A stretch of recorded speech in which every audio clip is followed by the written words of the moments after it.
In 2019, when the Zombies storyline that we'd been following for 10 years came to its conclusion, the map that ended it all was Tag der Toten. That map was a remake of, or a revisit to, a map from Black Ops 1, Call of the Dead. I don't think it's entirely a coincidence that this is the map they wanted to bring back for the big, emotional, climactic send-off to this story. Back in 2011, we'd already had big successes like Der Riese, Kino der Toten, Ascension, so Zombies was already very well established. And I think that Call of the Dead is a definitive turning point in the series' history where it was now undeniable that Zombies wasn't just a side project anymore. But it was now its own fully fledged thing, with its own identity, and it was now getting the development resources it needed to succeed. In many ways, it's the culmination of Zombies coming into its own, which is why it deserves that place of honor at the end of it all. We're completely surrounded! We're completely fucked! Most of the Zombies maps released before Call of the Dead were based heavily on campaign missions or multiplayer maps that the Zombies team only had time to remix in a very limited capacity. Layouts were changed to fit the design philosophy and requirements of Zombies by putting up walls or moving around a couple prefabs, but if you had played the multiplayer maps beforehand, their Zombies counterparts would inevitably feel pretty familiar. Kino der Toten, of course, was the obvious exception, but it was easy to dismiss this as a one-off when they immediately went back to formula with both 5 and then Ascension. Call of the Dead was a very distinct turning point where, after that, maps would immediately start getting a lot more ambitious. Things like taking place on the moon. Things that wouldn't be possible if they were just working off the scraps of multiplayer. In the Black Ops 1 campaign, there was a mission that took place on an abandoned ship in a snowy wasteland, so it would have been very easy to just copy that layout one-to-one and make small tweaks as they had been doing before. But because the Zombies team was being given more freedom and, most importantly, more resources, they were able to basically not use any of that pre-existing geometry, instead just using a couple of those pre-existing assets to craft an entirely new level with its own unique layout and flow. This was an experience that Zombies could fully call its own.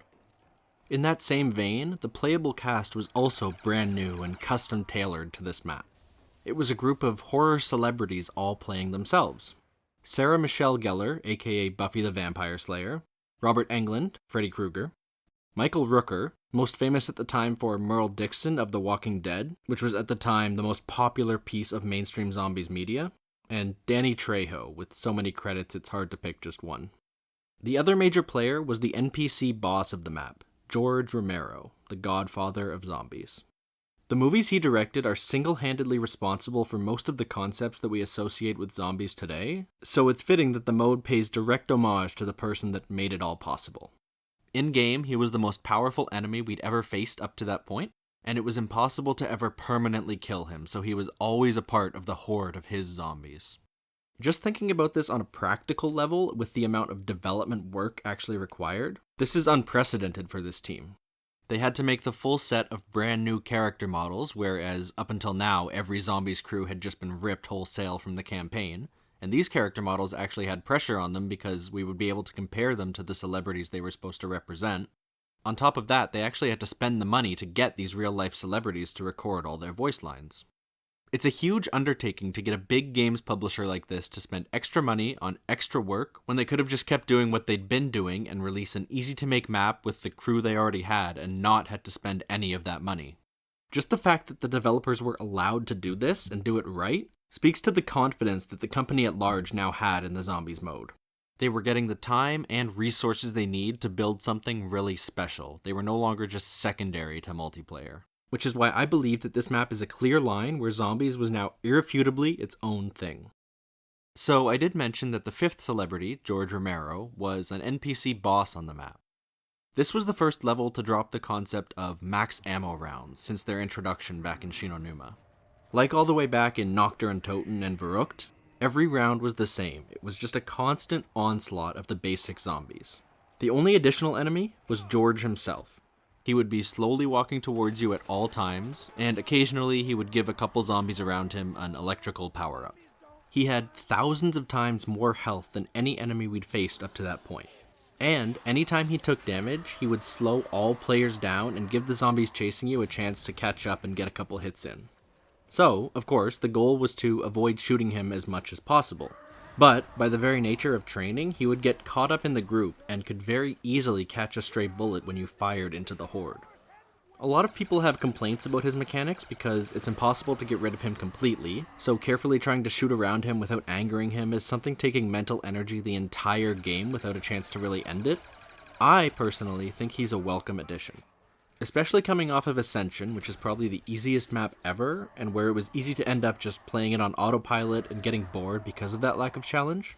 It was nice to have something that kept your brain engaged by making you be a little intentional about where you were shooting into the horde. It was a good balance where it wasn't actually challenging in a way that would get you killed and therefore frustrated, but it was a step up from the total mindlessness of Ascension and Kino. In addition to disrupting training, the fact that he was always trying to catch up to the players was a game mechanic that was meant to disincentivize camping. Like the monkeys from Ascension, this was a statement from the developers about how they intended you to play. And this was an even stronger statement because unlike the monkeys being confined to their own rounds, this was a constant happening at all times. The idea was to make sure you weren't just staying in one corner of the map and were instead exploring the whole space. Because once George started annoying you in your primary training spot, the easiest thing to do was just to go to the opposite side of the map and start training there because he walked so slowly you would have some time off. He also wasn't actually invincible or unkillable. He had a set health, it was just very high. When you managed to, over time, chip away at that high health bar and eventually kill him altogether, he ended up dropping some very valuable rewards. One was a perk bottle, meaning that after you killed him multiple times, you could have up to 8 perks at once, making for a very fun, overpowered endgame. He also dropped a death machine, although once you completed the Easter egg on this map, which yes, of course there was one, Ascension changed the game forever, that death machine drop would actually give you a classic Wunderwaffe, which was almost nostalgic since we hadn't seen it since all the way back in Doris. Incidentally, that change in reward was the first time there was ever any permanent progress carried over between Zombies games, so that just gave you another small incentive to complete the Easter egg. He respawned back after a full round without him, but that brief time without, plus the things he dropped on death, were enough of a reward to make it well worth putting in all that effort to kill him. The map itself, because it was designed specifically for zombies and not multiplayer, was able to introduce some interesting complexities on its own. It was the most interconnected map to date, with lots of mobility options like multiple zip lines and the new flinger. Previous maps had things like Doris's teleporters or the lunar landers on Ascension that allowed fast travel throughout the map. The difference here was that those always took you back to spawn, which was generally at the middle of the map. They weren't really passages throughout the level so much as they were just resets back to the beginning. The shortcuts on Call of the Dead crisscrossed the entire map, connecting it from end to end, taking you from the top of the lighthouse straight to the back of the ship, or flinging you from the power room straight to the PhD flopper machine. Maps from here on out would get more and more complex and interconnected now that they weren't getting dragged down by the requirements for multiplayer design. And Zombies maps would really get down to developing their own unique design philosophy. Those gradual increases in complexity were also seen in the perk and weapon variety. Every perk that existed up to that point was available, including the 2 new ones from Ascension, as well as Double Tap, which had been missing on that last map. And on top of that, there was a new perk with Deadshot Daiquiri, which made your guns more accurate by reducing bullet spread, and made your auto-aim focus on the head instead of the center of mass. The 4 perk limit was obviously still in effect, so this map having the most perks available meant that it also had the most loadout combinations possible, and you had to make the most choices about which perks to include and exclude. That increase in options also extended to the weapon variety. This map had 2 new wonder weapons that were only seen for this one map. The Scavenger, an extremely high damage explosive sniper rifle, and the VR-11. The VR-11 was really unique. Shooting a zombie with it would turn them back into a human, which in game terms meant that they could now be targeted by the rest of the zombies. It wasn't a guaranteed distraction like the monkey bomb, it more turned them into another player so that if they were closer they could be chosen by the zombie's AI. On top of that, if you shot a teammate instead of a zombie, that other player would stop getting targeted by the zombies for a while, basically giving them the zombie blood power-up long before it ever existed. Doing this with the Pack-a-Punched version gave them an insta-kill on top of that. A really efficient way to kill zombies when you got into the higher rounds, especially because there were no infinite damage traps on the map.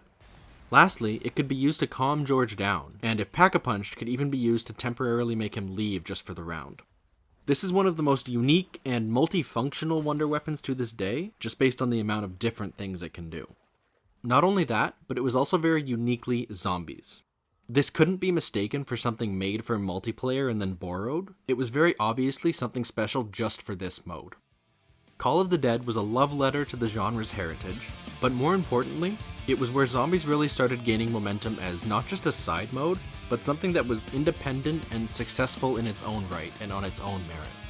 A lot of small things added up to make this middle release for Black Ops 1 a fan favorite that persisted in the minds of players and developers throughout the entire lifetime of zombies, all the way to the very end.